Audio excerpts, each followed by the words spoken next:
الشيطان الرجيم بسم الله الرحمن الرحيم نحمده ونصلي على رسوله الكريم أما بعد মহানগর ক্রিকেটের মাদ্রাসা কর্তৃক আয়োজিত আজকে দ্বিতীয় বার্ষিক ওয়াজ মাহফিলে সম্মানিত প্রধান আলোচক প্রধান বক্তা বিশিষ্ট আলেম দ্বীন হাফেজ মাওলানা ইমরুল নবী নূরী সাহেব, প্রধান অতিথি জনাব মনিরুল ইসলাম বাবুল সিপাই, সভাপতি গাজা থানা বিএনপি, উপস্থিত ওলামা একরাম, পর্দার আড়ালে মা ও বোনেরা এবং আমার সামনে উপস্থিত সম্মানিত মুসলিয়ান ভাইয়েরা, আসসালামু আলাইকুম ওয়া রাহমাতুল্লাহ। মহান রাব্বুল আলামিন শুকরিয়া জ্ঞাপন করছি যে রাব্বুল আলামিন আমাদেরকে ফ্যাসিস্ট স্বৈরাচার জালেম সরকারের কবল থেকে বাংলাদেশকে দ্বিতীয়বার স্বাধীনতার মাধ্যমে স্বাধীনভাবে কথা বলার সুযোগ করে দিয়েছেন। সবাই বলে আলহামদুলিল্লাহ। প্রিয় ভাইরা, আলেমদের সামনে কথা বলা একটা বেয়াদবি।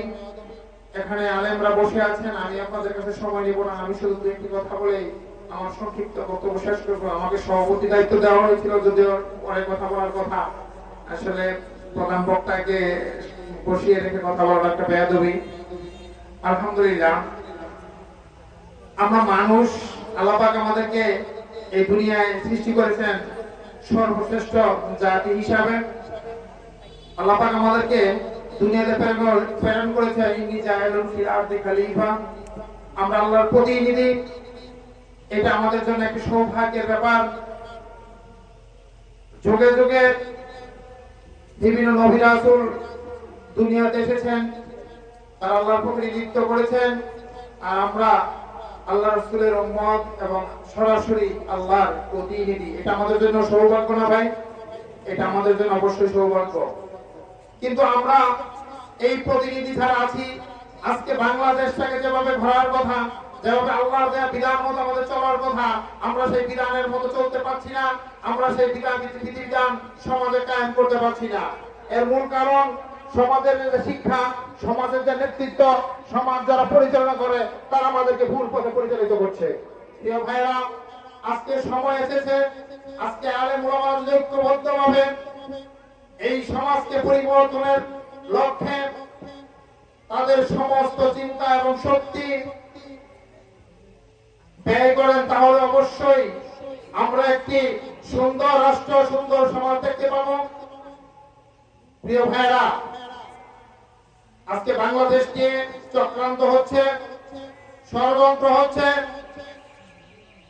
এই ষড়যন্ত্রের বিরুদ্ধে আমাদেরকে সবাইকে সোচ্চার থাকতে হবে। আজকে আমরা যে স্বাধীনতা পেয়েছি, এই স্বাধীনতা এমনিতে আসে নাই। আপনারা জানেন যে বাংলাদেশ জামাত ইসলামীর প্রথম সারি নেতৃবৃন্দকে এই জালিম সরকার সেই প্রতিবেশী দেশ ভারতের ইশারায় যুদ্ধাপরাধী মামলার মাধ্যমে তাদেরকে ফাঁসির কাছে ঝুলিয়েছে। আমরা হারিয়েছি এদেশের সূর্য সন্তানদেরকে, যারা ক্ষমতায় থাকাকালীন আমাদের দুইজন মন্ত্রী ছিলেন। 4 দলীয় জোট সরকারের আমলে তাদের বিরুদ্ধে একটি টাকার দুর্নীতি তখন পাওয়া যায়নি। এই পাওয়া যায়নি, এটা যখন সারা বিশ্ব